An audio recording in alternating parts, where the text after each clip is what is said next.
everyone, welcome back to another video, or welcome to my channel if you are new. Today I'm going to be sharing with you a day in my life as a stay-at-home mom of 4, and I'm also homeschooling. If this is your first time here, hi, I'm Jill, and I have 4 kids. I have an 11-year-old named Madison in 6th grade, and then I have a 6-year-old named Chase. He is doing 1st grade. And then I have an almost 4-year-old named Noah and an 11-month-old named Paisley. So I thought I would show you what a normal homeschool day looks like for us.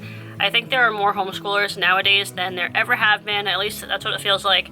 I see things everywhere about parents pulling their kids out of the schools. So I thought this video would be interesting if you are homeschooling already, or maybe you are strongly considering it. Our morning starts off anywhere between 7 and 8. Whenever my baby wakes up, I get up too, and my boys are either already up and just waiting in their room to be allowed to go downstairs, because they can't go down by themselves yet, or at least the 4-year-old can't go by himself yet, or they wake up a little bit later after I do, but usually they don't sleep past 8. And my 11-year-old is usually up no later than about a quarter after 8. I'll get them all breakfast, make myself coffee, feed the baby, and then get it all cleaned up again afterward so we can use the kitchen table for school. After they've all eaten and I've gotten the kitchen cleaned up, I like to take just a couple of minutes to sit down with my coffee and scroll my phone and just chill out for a second before we get started with everything.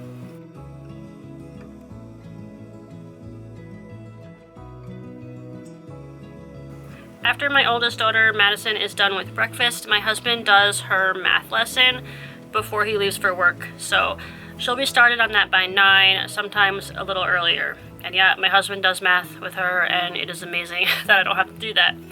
And then every day at 9:30 in the morning, I have a reminder go off on our Alexa to get the kids off their tablets and off their computers, whatever they're on, and have them get dressed and brush their teeth. Before we get started with our school, I will pull out all of their stuff and figure out what they're going to do for that day. For Chase, I just rip out whatever worksheets he's going to do, and for Madison, I mark them with a little sticky note thing so she knows which pages she has to do. I've been trying to get in the habit of doing this the night before, but so far I haven't been able to get in that habit yet. I am just usually so over the day at night that I don't even want to look at their school stuff, so I've just been doing it in the morning.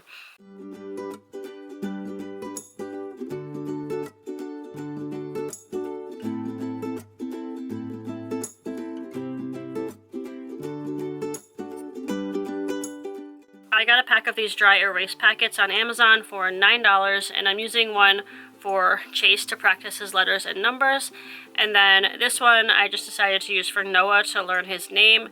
He's been trying to write random letters here and there and just starting to show some interest in learning to write, so I just made him a little name tracing page.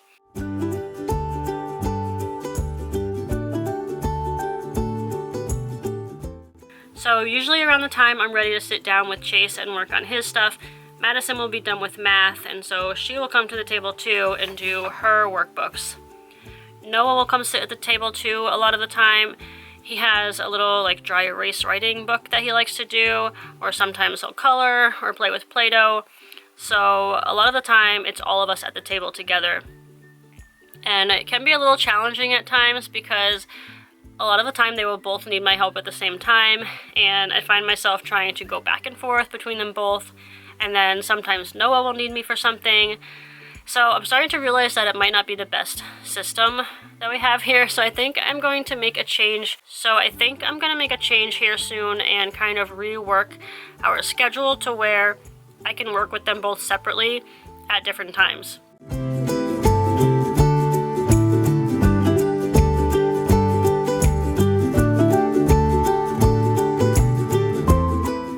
After they finish their workbook stuff, if Paisley is still sleeping, we will try to squeeze in either history or science. Sometimes I can do history even if she wakes up because we mostly just read and talk about it, but science definitely takes more focus for me, so if she does wake up, I'll either try to do science later on in the day, like right when she goes down for her second nap, or I just put it off for the next day.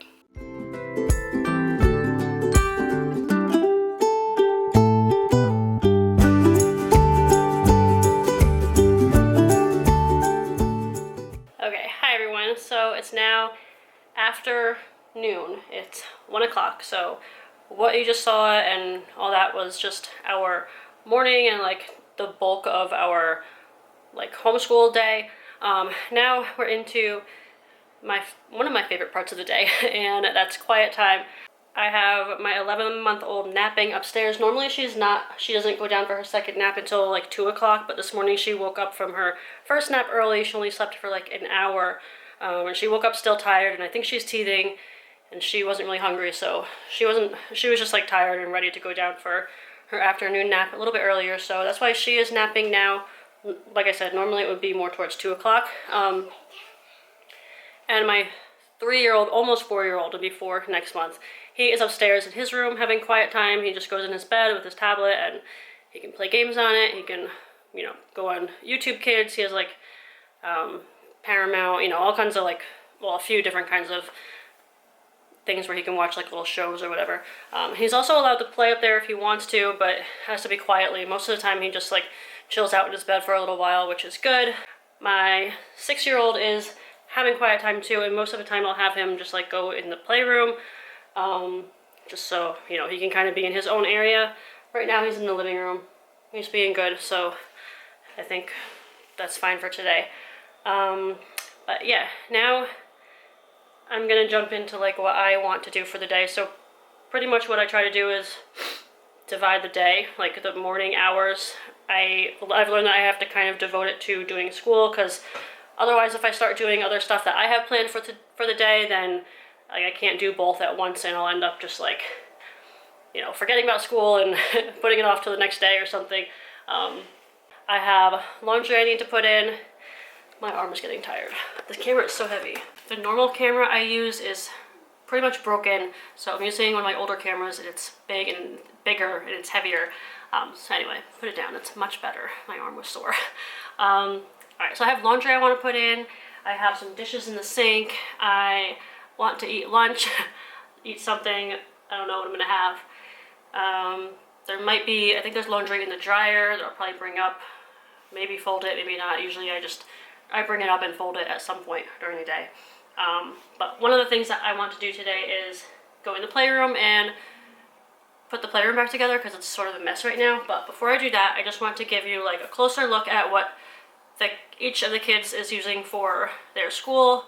Because this morning I didn't give you like a close look at it. I just, you know, I don't feel like you saw what we're doing really well, so I just want to show you real quick.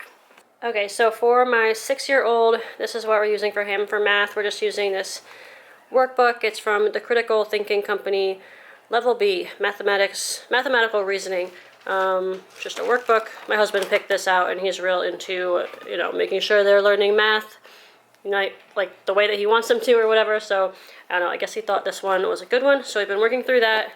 Then I also have Explode the Code, which I got for him last year, but we didn't really do much last year. We weren't doing it like every day or whatever.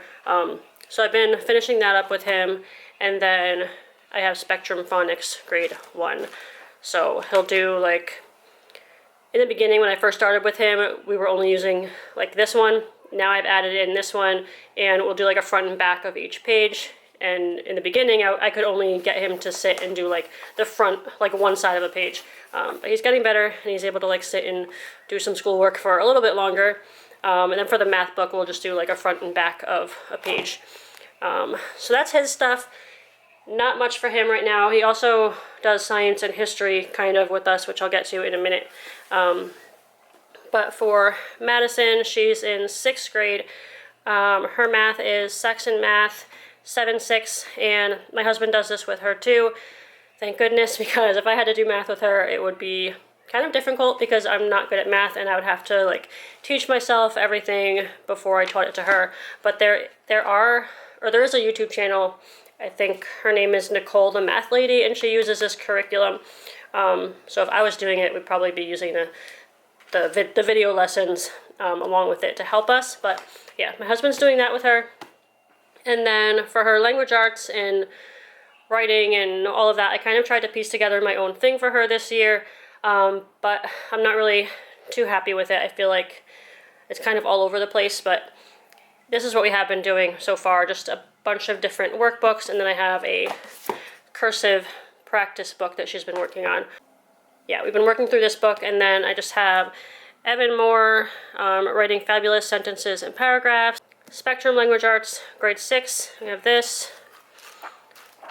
You know, just a, workbook with all different random stuff in it, and then Spectrum Vocabulary, which is just, vocabulary words and different activities to help her learn them and stuff.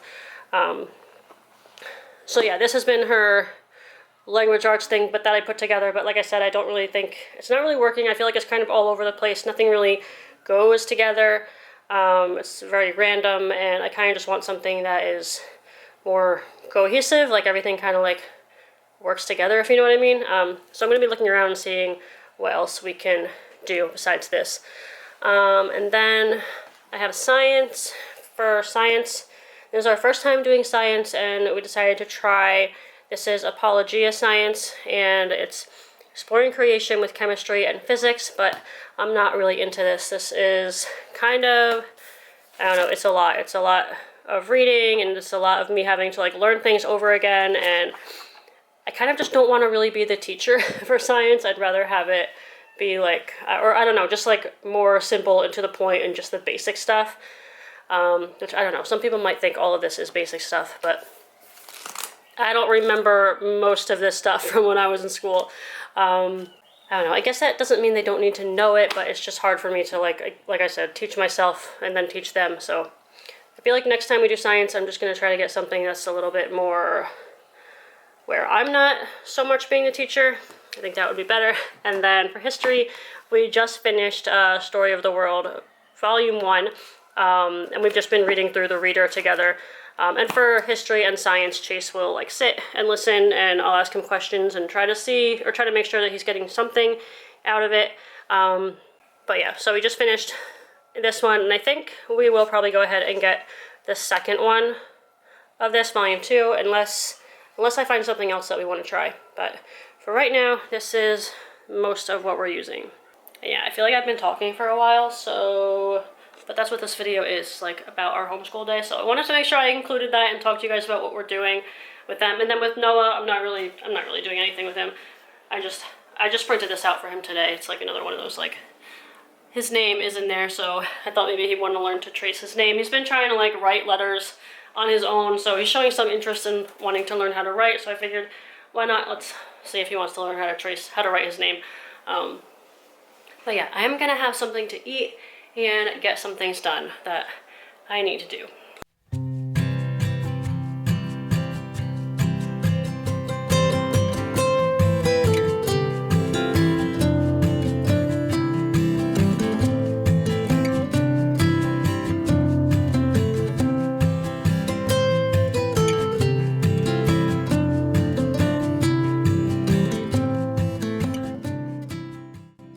The other day I decided to switch up the playroom a little bit because Noah was bored, and I knew if I just moved a couple things around, the playroom would be interesting again. So I started to switch where the play kitchen and the toy shelf were, but then I didn't get to finish, and the kids actually ended up loving having both of those things in the middle of the room, and they played with it like that for a few days. But I really needed to get the playroom back in order so we could like walk in the room again like normal. So that is what I'm doing here. I also did a toy declutter in here recently and took a lot out that wasn't being played with. And on this day, I was even able to take a few more things out. So now it should be way easier for them to clean up since there's only a few different toys in here.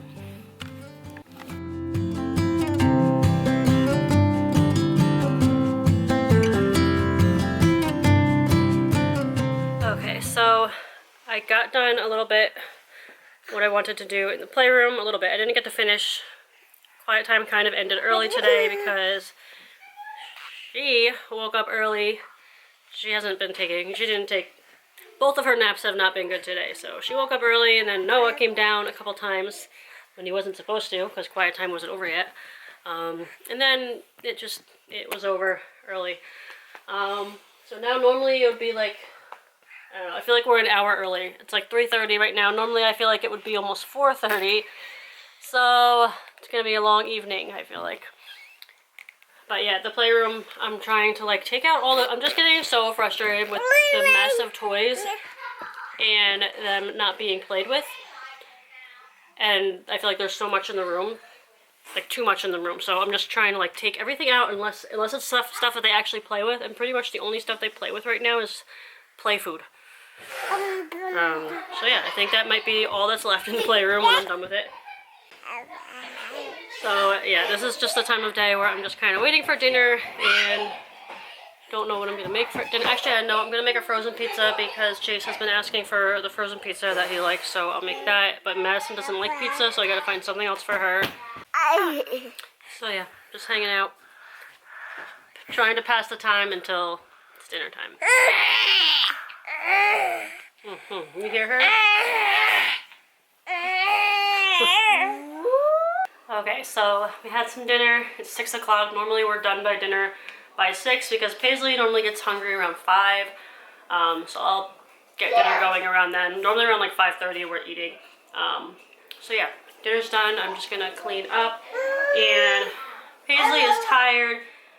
I tried to put her in for like another nap before because she was just like rubbing her eyes and acting really tired. But she wouldn't go to sleep, so she's probably, I mean, she's tired, so I'm gonna have to like really try to keep her up till 7 tonight. But yeah, I'm just gonna get the kitchen cleaned up.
So it's now like 2 days later. I didn't feel like ending this video the other day. I don't know, it just got late. I was tired. I didn't feel like picking up the camera anymore.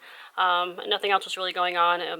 You know, everybody went to bed and that was the end of our day, our homeschool day, which our homeschool day is really only like half of the day, if that.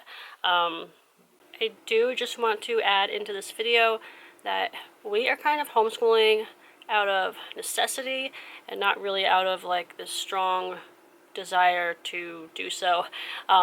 It was kind of always a thing that we thought about, and we kind of would joke about it, like, oh, maybe we should homeschool, or like we wouldn't like how something was going, because Madison did do school up until 3rd grade. So she did kindergarten all the way up to 3rd grade. And we would sometimes just like, you know, we wouldn't like something about school and we would be like, well, we can always homeschool, but never really thought we were actually going to do it. And then with the pandemic and everything, that was kind of what threw us into it. But now we're kind of like continuing to homeschool because there is just a lot that we don't agree with that's going on in the schools these days, and just not being able to control what they're teaching and what she would be exposed to in schools. Just a lot of things happening in the world right now. That, yeah, we're not comfortable sending our kids to school, even like Catholic schools and stuff like that. We just wouldn't feel 100% comfortable with it. And not only that stuff, like what's being taught in schools and everything, but like the bullying situations and things that you hear about these days are just so scary. And apparently in the town that we're in, like the bullying situation is not good. Just like, I've read a lot of things on Facebook and stuff of, you know, what some kids are going through, and the school's not really doing anything about it, and that's just not a situation that I want my kids to ever be in. So that's another reason I just want to avoid that whole situation, especially with Madison. Like, she would be in middle school, and yeah, I would just like, I want nothing to do with like the middle school years of school. But yeah, we're homeschooling because we feel like we have to right now. Like, there's no other option really. But yeah, I just kind of felt like mentioning that because I feel like our situation is different from those people who are homeschooling because they've always wanted to, and that's always been like their dream, and you know, they're really excited and happy to be doing it. I don't know, I'm so grateful that we are able to homeschool. Like, I don't know what it's like in other countries. I don't know if it's legal or what. But I'm so grateful that we can just decide to take our kids out of school and do school at home with them if we want to, and have that as an option. But it is really hard, and it's not something that I ever really honestly saw myself doing. So yeah, I've kind of been thrown into this pretty quickly, and there's like nowhere else to go from here right now. It's basically, we just gotta figure out how to make it work. So anyway, I hope that you guys enjoyed this video. Maybe if you're homeschooling yourself or thinking about it, this can give you a realistic look into what someone's day looks like. And someone's day who's not like a homeschooling YouTuber, because I don't know, there's lots of videos on YouTube about homeschooling that just make it out to be like this perfect thing and set really high standards of what it should look like in your home. Like, those people are all the way up here, and we're like all the way down here. But anyway, yeah, if you enjoyed this video, give me a thumbs up, and leave me a sunflower in the comments if you're still here all the way at the end of this video. And yeah, thanks so much for watching. I'll see you guys for my next one.